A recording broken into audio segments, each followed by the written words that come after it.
Hi everybody, I'm Dee Dee Vergatos from In the Know Radio, and we're with our guest, Dr. Bruce Eimer.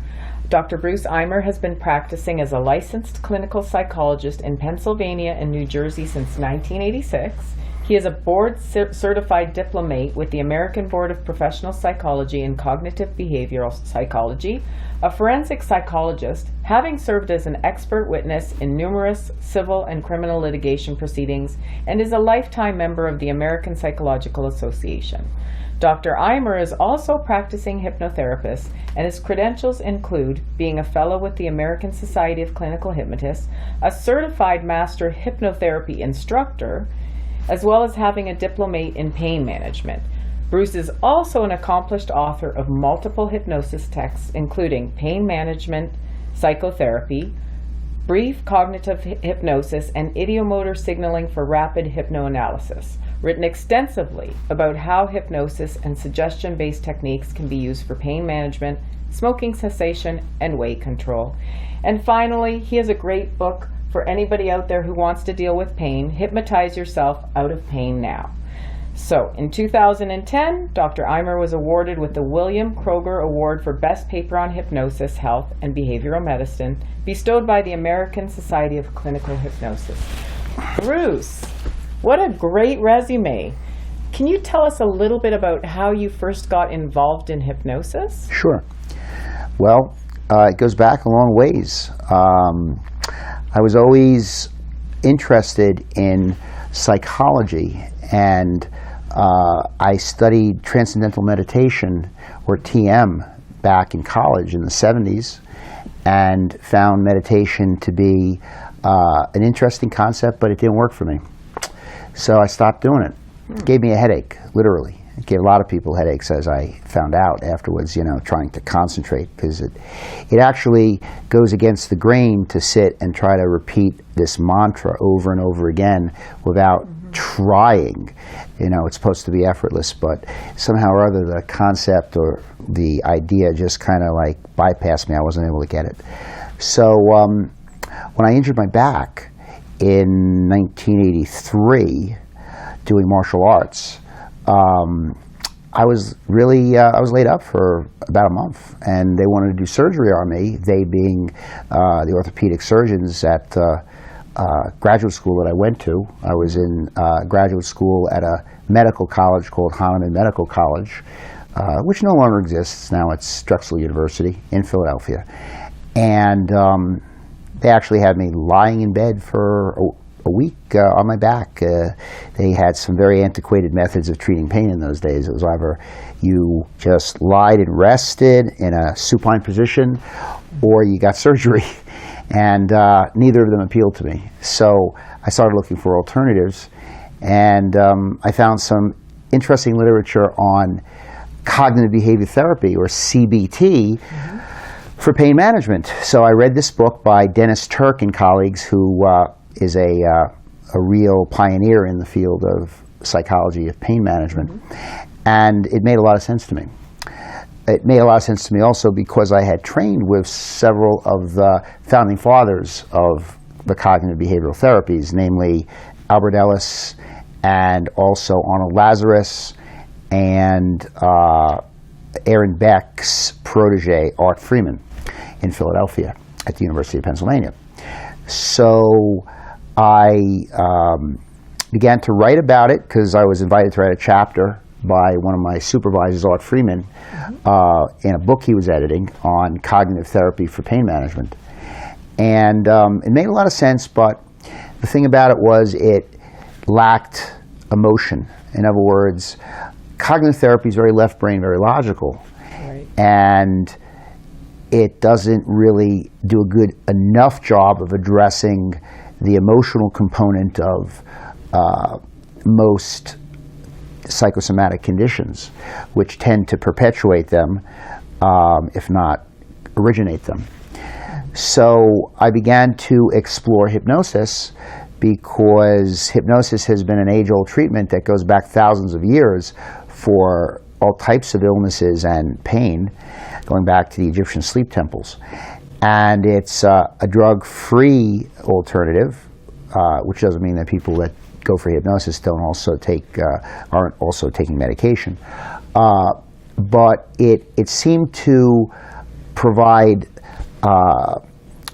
some possible outcomes that I thought were interesting, because originally when I was attracted to meditation, I wanted to focus inward and learn more about myself. But meditation seemed kind of limited in that respect, because it was just repeating the same mantra over and over again, and there was the effort factor. The teachers of TM never seemed, at least from my point of view, to do a very good job of coaching the practitioner of TM on how to not try. Of course, we know from hypnosis theory and principles and so forth that those are two verboten terms, not and try. So they don't really communicate it very well. So when I looked into hypnosis and started reading some books, I found that it made a lot of sense to me, because it talked about effortless concentration and absorption and tapping into your inner wisdom, finding the answers within. And I began to read books like the work of Leslie LeCrone, who's basically his work started in the 40s and 50s, and he was actually a lay hypnotist or lay hypnotherapist who had his bachelor's degree in psychology, and that was as far as his degrees were. And then he hooked up with a very, very wonderful man by the name of Dr. David Cheek, MD, who was a OBGYN who wrote so much stuff in hypnosis, especially in the area of hypnoanalysis, which involves, of course, methodologies for exploring and uncovering and discovering the emotional factors that underlie the perpetuation and persistence of a lot of different pain states, many of which don't have any objective correlates. And so I read the book that he co-authored with Leslie LeCrone called Clinical Hypnotherapy, Grun and Stratton, 1968. And it was like, it's one of the best books I've ever written. My fantasy, I guess. That was a Freudian slip. One of the, cut. It was one of the best books I ever read. And I learned a lot from it. So, you know, I became like addicted to his system of the 7 keys. They have a system called the 7 keys to psychosomatic disorders. So in any event, in the early 90s, he came out with a sort of rewrite of that original book. Leslie LeCrone had passed away long before that. And Dr. Cheek, who was then at that point in his 80s, wrote a second book called something like Hypnosis, Idiomotor Techniques, blah, blah, blah. And of course, it wasn't widely available. It was, like we were talking about earlier, it's just the publishers don't really market it very well, and he was kind of sore about the fact that they weren't. So, and I like to get things from the source, so I called him up to get a signed copy and, to purchase it directly from him. And I was surprised that, he answered the phone. I thought, like, a man of his stature, to answer the phone, my God. And he turned out to be a really nice, down-to-earth guy, and he became a great mentor for me from, like, 1992 till he passed away in 96. And he encouraged me to write my first book, which was Pain Management Psychotherapy. And I remember he did so much for me because, of course, he gave me free supervision over the telephone, which he wouldn't accept money for. He gave me free therapy sessions over the telephone, which he wouldn't accept money for. We actually did idiomotor analysis, hypnoanalysis on the telephone. And for good reason, because I was having back pain, recurrent. And every time it would subside, I would go back to practicing the martial art of that year that I was practicing. And, I'd re-injure myself. And it ended up that I ended up having to go for surgery because I really messed things up bad, and I was in awful pain. The type of pain that, for me, I don't think anybody could do anything about it other than take the Laudid, which is what I did. In the hospital, in bed, in an IV drip. there are certain times when hypnosis has its limitations, like everything else. And but before surgery, he worked with me on the telephone because he was in California. He retired in Santa Barbara, and I was in Philadelphia. And he prepared me for the surgery. I had never had surgery before at that point in time, and it wasn't something I really looked forward to. I was kind of scared, actually, going under anesthesia, etc. And he worked with me, and the stuff he did was amazing, using hypnoanalytical techniques, ideomotor signaling, really got to discover some things about myself that were very deep and that were very important. And the surgery went well, part of it is choosing a good surgeon. You need to choose a good surgeon. And I did. And I recovered. I, worked like a charm. And after that, he and I continued to work together a little bit. He encouraged me in my first book to not worry so much about citing other people's work, because I came from the school of thought, when you go to psychology grad school, you have to, lots of references, you got to cite, your references are like half your book, And he said, what are you doing? He said, you have a lot of experience, you've done this work already. At that point, I'd been doing pain for 10 years. Oh. And he said, you have good ideas. He said, you don't have to cite all these people. He was such a kind man. He even said to me, listen, you could take some of my work, some of my inductions, he said to me, and you could just sort of change them around a little bit. You don't even have to credit me for everything. And how kind do you get, right? So David unfortunately passed away in 1996. And it was a pretty significant loss, because I was going to go out. He invited me out to his home in Santa Barbara, where he was retired. He had a part-time hypnotherapy practice, lived with his wife, and he had a large family. And to just spend 3-4 days there, private one-on-one instruction sessions, etc. And of course, I would have paid him, for that, but that wasn't really what he cared about. He was a retired OBGYN, so I don't think money was an issue for him. Probably. But I never got to go because my father was dying at the same time of prostate cancer. And so I wasn't able to fly out to California. And so my father passed away in September of '96. David Cheek passed away in June of '96. So it was kind of rough. And I dedicated the first book I wrote, Pain Management Psychotherapy, to my dad and to David Cheek. So what ended up becoming of your back? Well, through the things you learned about yourself. And we'll get you to explain what ideomotor signaling is. Sure. For the layperson as well. Sure. Well, my back is pretty good right now. I don't have the same problems that I used to have. I mean, I have arthritis, but what happens when you start to look at the multiple factors that are associated with how a problem with persistent, unremitting pain affects your life, you start to realize, if you're able to orient your mind around gaining insight, not everybody is, that there are so many things that you do that perpetuate the suffering component of pain. Because you see, the strain of pain lies mainly in the brain. The brain is where suffering is generated. The body there may be pain in the body from the standpoint of some type of tissue injury, or what's called nociception, which is stimulation of nociceptors, which are nerve fibers that transmit pain signals. But how it's interpreted in the brain is pretty much a function of your beliefs, your attitudes, your life experiences, and the habits you develop.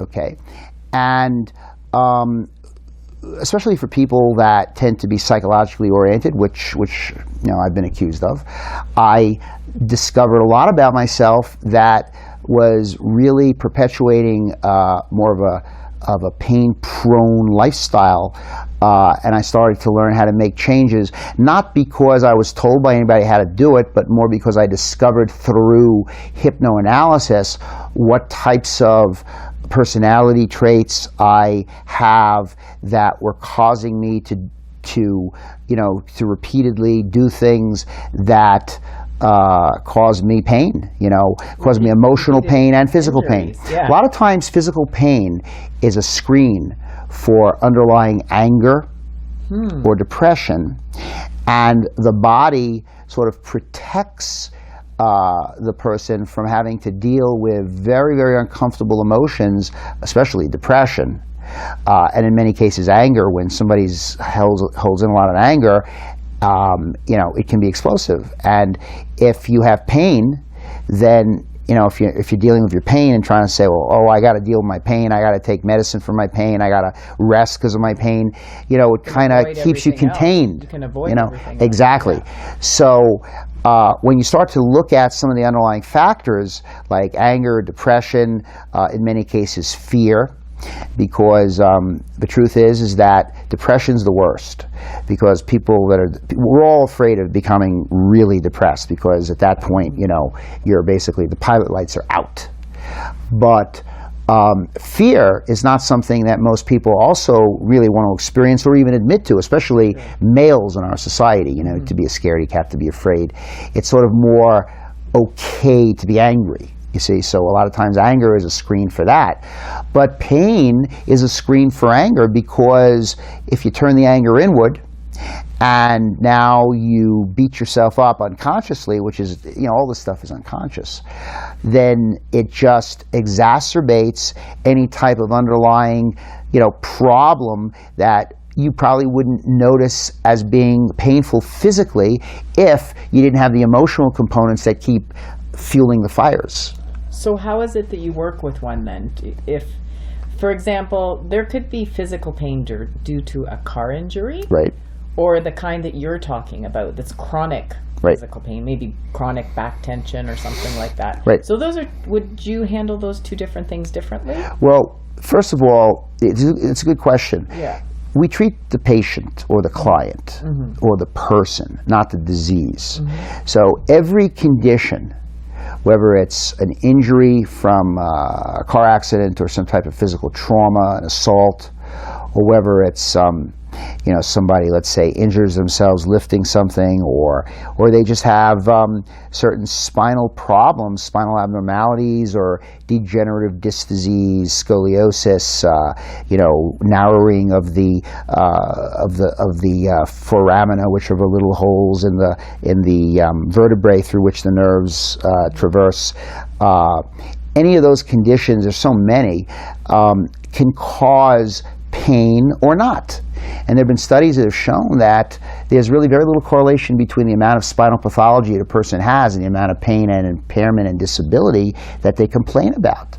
So how you adjust is a function of, really, it all comes down to your unconscious life, which is basically your beliefs, your attitudes, your feelings, your defense mechanisms, how you cope with stress and everyday adversity, and of course the large scale adversities. So there is no answer as to you treat this type of pain, back pain that's due to a work-related lifting injury differently than you treat somebody who's suffered from a car accident caused pain. Unique. Everybody's very unique. Yeah. So can you just give a brief explanation of what ideomotor signaling is, so that people understand how that's used in hypnosis? Sure. Well, everybody reads body language. And like right now, you're nodding yes, and you're smiling, and that reveals that you're paying attention, and that you're in agreement, and that you're absorbed in this conversation. And if you were looking away, or you were kind of like shaking your head this way, it would kind of reveal the opposite. People are different in how good they are at reading body language, and some people really are not very revealing in terms of their body language. Some people are much more dramatic than others, Of course, if you're going to be a hypnotherapist or a therapist, it's pretty important to get some good training in reading body language, and also have some basic intuition about that, sort of be attuned to reading people, Ideomotor signals is basically a way of, it's body language, but it's a system for communicating through the unconscious mind and essentially transmuting, or what's the word I'm looking for, converting unconscious ideas into very simple movements of the fingers. So when we talk about finger signals, you know, if you were to, for example, put your hand, you need a pillow for that. So if you were to just rest your elbow on this pillow, right? And I knew I was going to knock that over. Okay, good. And just, may I touch your hand? Yes. Okay, so I'm just going to position your arm like so. So your elbow is supported and your hand is in this kind of flexed position, okay? And if I ask you a question, may I touch your fingers? I always ask before you do anything if you get permission to touch. So I apologize. So I'm going to teach you a way to signal about how you feel about certain things that, you know, if we were to actually be doing some kind of exploration of your feelings about an issue or what have you, you know, for therapy purpose, I would say, you know, I'm going to teach you a method for learning about how you feel about things on a very deep level, using your fingers to signal the way you feel, okay? Everybody uses body language, like you're nodding your head yes, that you agree that this makes sense. And this is a way of doing it in a very simple way. So if I ask you a question and the feeling that you have is yes, you agree, okay, then this finger, your index finger, can just lift up all by itself without you actually making it happen consciously. Your mind, your unconscious mind, can just twitch that little finger and it'll just begin to like float up, and it'll be kind of like a little tremulous movement like that, as opposed to like a pop-up like that, which is more deliberate. And don't try to make anything happen, just let it happen. And this, by the way, is done in hypnosis, so we induce you know, some type of, we induce trance and then set up the finger signals. If I ask you a question and you don't agree, or the feeling is no, or you don't feel good about it, then this finger will kind of lift up just all by itself to signal that you don't agree and the feeling is no. Okay? And if I ask you a question and you don't know the answer to the question, or you're not ready to know, or you just don't want to answer, okay, then the thumb will just twitch like that, okay? You can just lift your thumb if you just don't know or don't want to say. And if, you know, if anything crosses your mind and you want to ask me about it or just simply speak to me, you can just kind of like raise your hand like that, you know, and I'll say, speak to me and tell me what's on your mind. Now, this is usually done after I induce trance. So we could do like a rapid trance induction, which I could do with you right now if you wanted to. You always ask permission if you're going to do hypnosis. You don't want to, you know, you got to go through your hypnosis pre-talk, and, you know, you got to make sure that the person's on board.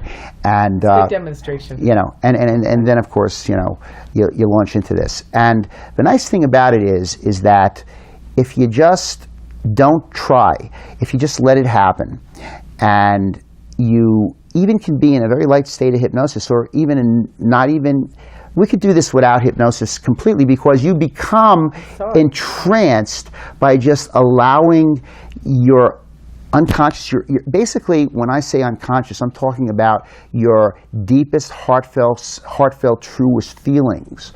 So you're allowing your true feelings about something to come up with an answer to a question that you want to know the answer to. It's kind of like dowsing. It's like a divining rod, or, the deep, you know, inner you. Yeah, you know, so what happens is each time a finger lifts or twitches, then, you know, you kind of get closer and closer to your inner self, and you get deeper and deeper. It's a deepening technique as well as a signaling technique. And after a little while, you know, as you begin to review all of the things that go into coming up with an answer to a question that's relevant to the purpose at hand or the goal, you go into hypnosis naturally. So it's not even technically necessary to induce trance before you begin to do ideomotor finger signals. And Roy Hunter and I have written a book called The Art of Hypnotic Regression Therapy, which really is based on Roy's 25 years of experience doing hypnoanalysis, which is regression work, and parts therapy, which he learned from Charles Tebbets, who was his teacher. He and I kind of put it all together in this book that we co-authored. Roy actually developed a model which is really very simple and easy to follow, which is like a 5-phase model for doing this kind of hypno-analytic exploration. Simplified a lot of things that I was doing for years, but I was like kind of confused about it. I didn't really have a system that was as elegant as Roy's is. And then, we kind of rewrote it. We copied half of it from some of Roy Hunter's previous books. And it incorporates ideomotor signaling, but it actually very systematically allows you to actually focus like a laser beam on a problem that has its causes in a person's inner mind. It's not a search for truth, because you can never find out what really happened in the past. It is a search for how a person perceives the truth, right. And how they feel about the things that cause the problems and symptoms that they're facing. And ideomotor is kind of a way of getting deep inside, but at the same time, it's not threatening. So it's entrancing, it's absorbing, it helps you to go deep inside, it helps you, once you kind of let go and get absorbed, you don't contrive, yes, like that. You just kind of let it happen, and you let your inner mind. When you did it with me, I could see it jerking. Yeah. Yeah, it's a jerky kind of twitch. So when dealing with pain again, let's get back to pain. So you're using the ideomotor unconscious signals, and you're going in deeper to find out kind of what's bringing up the pain or causing it to stay, or what's contributing to it? The problem is that pain can be a very nasty thing. It hurts. And there's so many people out there that have pain that just doesn't get better, no matter what treatments they have. The treatments are often worse than the disease. So they get addicted to addictive drugs like opiates, or they have multiple surgeries. Surgeries tend to be inversely correlated with positive outcomes. The more surgeries people have, especially in terms of low back pain, the worse they get. So hypnosis tends to be kind of like a court of last resort. And a lot of these people that have chronic pain have a myriad of factors that sort of maintain their pain, some of which are not even very responsive to hypnosis, because pain becomes their whole life. They develop a career of being a disabled person, a disabled pain patient. And maybe even some secondary gain, like that's exactly right. Disability payments or things like that. For sure. So it's like, how you use hypnosis is a function pretty much of how much influence those factors of secondary gains have on the continuance of a person's pain. Secondary gain, by the way, is one of the 7 keys to psychosomatic illness that David Sheik and Leslie Leckrone wrote about. And there are 6 others. Conflict, what they called organ language, which is really open-ended and unresolved stressors, like my boss is a pain in the neck, my husband is a headache, I can't shoulder this weight anymore, I can't stomach this, I can't swallow it anymore. These are all kind of like, verbal, lingo for, emotional issues that are not being addressed, that are not being dealt with. So that's organ language. Motivational issues, which essentially are secondary gain, nothing happens for no reason at all. And there are people that, they get attention from being in pain. They get a subsidy. They get a pension from being in pain through the disability payments, and they even get sometimes the goodies, opiates, if they get addicted to it or they like the feeling that it creates, which in many cases is just simply the alleviation of anxiety. A lot of patients I see, feel better from the Percocets as far as anxiety relief than from taking a benzodiazepine, which is an anxiety relieving medication. So it sounds like you've got to dig around a little to find all the cumulative things that are causing that pain. Absolutely. It's not just one thing. No. Pain is a biopsychosocial phenomenon. So you have the physiologic or biologic component, and you have the psychological components, which are the cognitive aspects, the beliefs and the evaluations the person makes, their motivations, as well as their moods and like whether they're prone to depression or anger or anxiety. And then you have the social or interpersonal context. I saw a lady for an evaluation last week who came into the office, and her husband was so over solicitous with her that he wouldn't let her move without hovering over her. He did everything for her. So he's reinforcing her pain behaviors. So you have to look at that, and you also have to look at the socioeconomic issues, which we mentioned, which is the disability payments and maybe not having to go back to a terrible job, right? And the attention that a person gets from visiting all these doctors, even if it's negative attention. So when you have managed to address these things, what have you seen with regards to how hypnosis and working with all of these issues can impact pain? Well, we're not treating pain. We're treating the person. The whole thing, yes. And if a person is amenable to, I'll put it this way, people, they'll come, like I work at a pain center, and 5 days a week, every day, I see people that suffer from unremitting, intractable, unrelievable, chronic, persistent pain states, many of which have, a lot of the patients are low back pain patients, so they have low back pain, leg pain. Over time, pain tends to generalize throughout the body and spread, so that eventually people that started out with low back pain, it turns into the radiculopathy, which is the leg pain, and then the pain starts spreading up the back into the neck and shoulders. They develop muscle bracing and stiffness, so they start to favor one side, and they end up having knee problems and hip problems, and so many different types of pains that when they draw the diagram, the pain diagram, they shade in every part of the figure, So it is kind of difficult, and what happens is a lot of times, what you have to do in the initial evaluation is you have to find out what is important to that person. What are they coming to you for? So in the pain center, the majority of people are coming there for drugs. So I see them initially for an evaluation to determine whether or not it's appropriate to prescribe opiates for them, because there are many people where it's not appropriate to prescribe opiates. They're at risk of abusing them.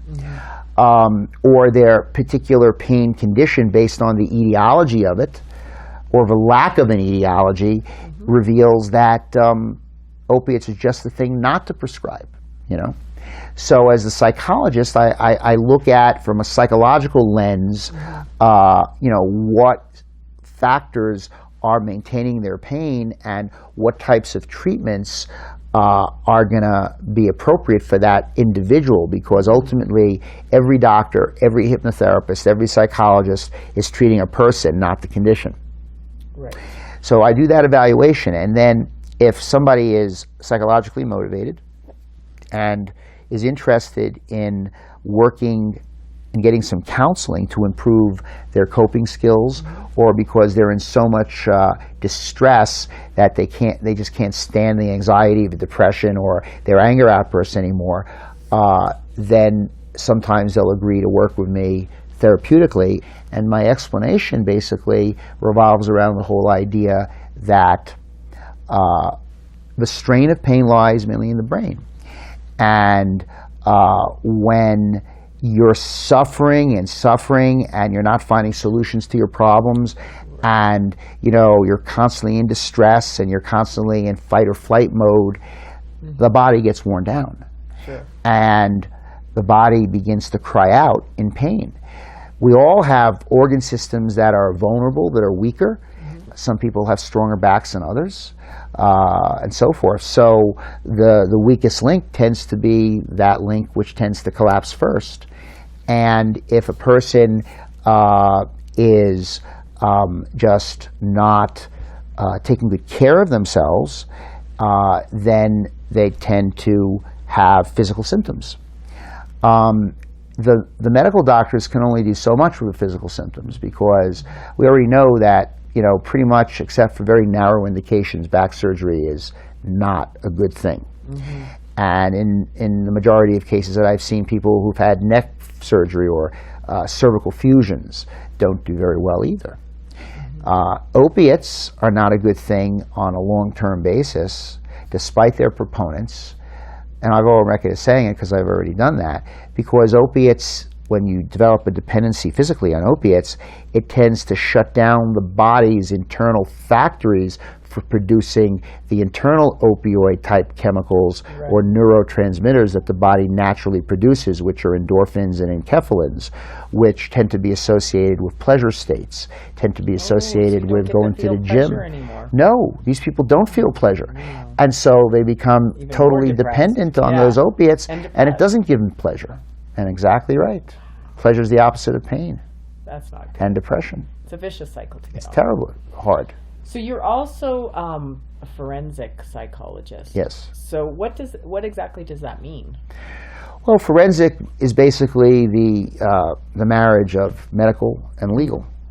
So forensic is basically, working with situations where I'm not a medical doctor, I'm a psychologist. Let's say in the civil arena, if somebody, since I have a lot of experience working with pain, if somebody has a car accident or a work injury and they complain of a myriad of physical symptoms and emotional symptoms, then somebody like myself is often called by attorneys who are representing that individual as the plaintiff, who is claiming damages as a result of their injury, as a basis for, let's say, suing the person that they consider responsible. So I know you're also a trainer, a certified hypnotherapy trainer, and you teach pain to hypnotherapists, pain reduction? Yes. Tell us a little bit about that. Well, here at HypnoThoughts Live in Las Vegas, I'm here to teach a 2-day pain workshop starting tomorrow, Wednesday and Thursday. It's entitled Hypnotherapy for Pain Management, Principles and Practice. And basically what I do is it's a 2-day course that I basically take professional hypnotherapists and psychologists and other health professionals who want to take the course through the whole 9 yards, which is how I psychologically evaluate a client or a person who comes in complaining of chronic pain, and that's either coming in for hypnosis or coming to the pain center where I work for drugs. What goes into doing the evaluation? All those different levels you were speaking on. Yeah, and I do that. So I cover all of the things that need to be addressed in an appropriate evaluation of somebody who is coming for treatment for chronic pain. And then I talk about what a professional hypnotherapist or a psychologist or somebody that does psychological type of therapy, what types of tools are available for that professional to utilize with somebody who has chronic pain to help them to suffer less and to live with less pain. Many of these people are told by medical professionals, you got to learn to live with that pain. Have you ever seen examples of people maybe who had chronic pain their whole life and they did this work and then they were just pain-free? The honest answer is no. I mean, maybe like they manage it. Very, very rare does that happen.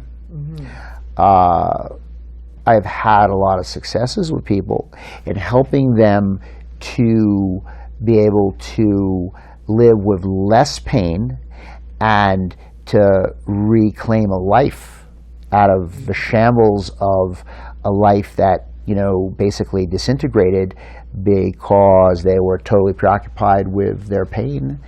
And so they get their life back. They need. But that's huge. That's very important. Yes. The pain just took over their life, and the successes that I've had are where people are able to get a life and basically put their pain into a very narrow compartment. So they're able to do things and enjoy themselves and have pleasure, which is the opposite of pain, and have a relationship again, and that type of thing. And have you worked with other than pain with hypnosis? Yeah, I've found that. See, back in the 80s when I was in grad school, I couldn't find that approach to doing psychological counseling and therapy that I really could identify with. I studied everything. I studied psychoanalytic approaches to psychotherapy, Freudian and neo-Freudian, object relations, interpersonal, the cognitive therapies, the behavior therapies, Gestalt therapy, and I couldn't buy into any one particular approach totally. So I kind of became sort of eclectic, which is I took techniques from different approaches, in order to do therapy with people and help them as best as possible. And then I discovered hypnosis. And hypnosis, as I had told you earlier, really helped me tremendously to regain a life and to not be so affected by the structural weaknesses that I have in my back. I mean, if you looked at my MRI through the eyes of somebody that knows how to read MRIs of the spine, I mean, it's like the worst MRI in the world. It's the worst, I have the worst back in the world. But, now I'm not at all disabled or impaired from back pain. I, have back pain. There are times when, I'm walking my dogs and my back hurts, but I know how to ignore it, distract myself, pull through it. I know how to stretch. I know exercises that I practice religiously to strengthen the muscles in my body that support an erect spine, namely the abdominal muscles and the paraspinal muscles. I know how to avoid catastrophizing and, basically just getting all bent out of shape when I start to feel some of the symptoms of, severe back pain and leg pain. I just sort of take it, I chill, and, I talk to myself. And I use self-hypnosis, most importantly, to bring myself back to a state of calm where I can recognize that I'm in charge of my life and of my pain. I have total control over my pain and how it affects me. And I might have the pain, but it's not that important. Pain's a signal, and it's very important from a biological standpoint to alert you, anyone, that something's wrong, you got to pay attention to it. But once it becomes redundant, then the signal doesn't serve any useful purpose, and it's time to... Is that what you're saying, how it happens in the brain? Yes. Okay, so can hypnosis be used to help people clear up that part in their brain, the redundant signal? Well, that's exactly what it does. Yeah. That, for example, there's a gentleman that is very active in the International Medical and Dental Hypnotherapy Association, and I believe he'll be here at HypnoThoughts. Two gentlemen, actually, two good friends, Michael Elner and Dan Cleary.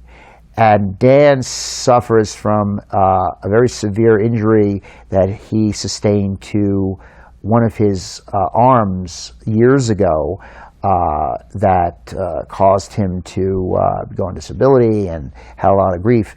And he developed sort of a similar philosophy as I have over the years coping with that pain. And Dan talks about the idea of pain signals, which isn't really a new concept, but it's very useful when you teach someone that suffers, and I underline the word suffer, suffers from chronic pain, the idea that pain's just a signal. It's a signal from somewhere in your body to your brain that now your brain interprets, and you control your brain.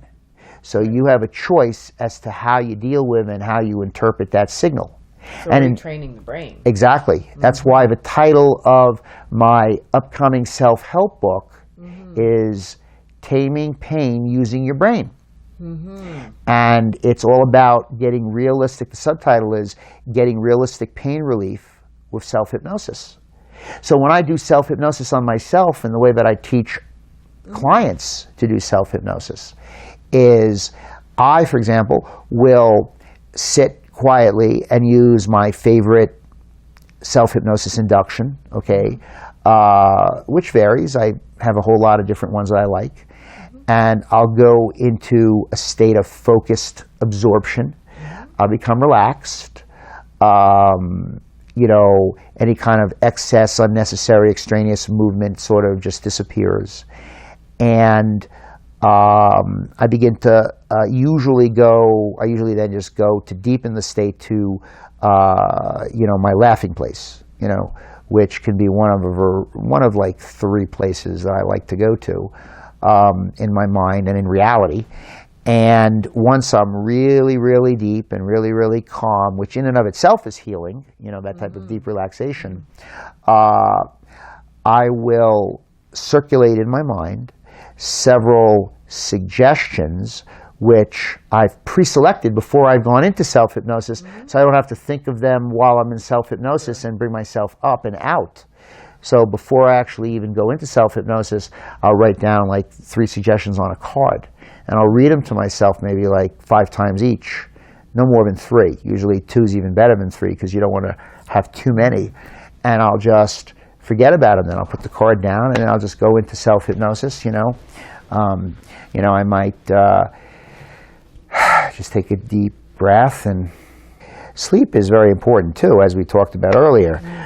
So it's certainly not to be underestimated, the value of sleep. If you fall asleep when you're doing hypnosis, self-hypnosis, well, that's fine too. You know, you'll wake up probably more rested than if you know, you just fell asleep without doing self-hypnosis, because you've already put yourself into a kind of a programmed, you know, absorbed, relaxed state, you know, undistracted by worries and like noise in your head. We have a lot of mental clutter. And, you know, the definition of hypnosis that I like, which is the simplest definition and the most accurate, is Dave Ellman's definition, which is it's the bypassing the critical factor of the conscious mind and installing selective attention. Well, you know what, Bruce? Who better to learn pain management from other than someone who's been through it? So thank you very much. It's a pleasure having spoken to you today, and thank you for informing our audiences about just how they can begin to work with their pain. Bruce's book, Hypnotize Yourself Out of Pain Now, and his upcoming book? Taming Pain Using Your Brain. Taming Pain Using Your Brain, because part of it is signals. It's all signals. Wonderful. Thank you so much. You're welcome. Thank you.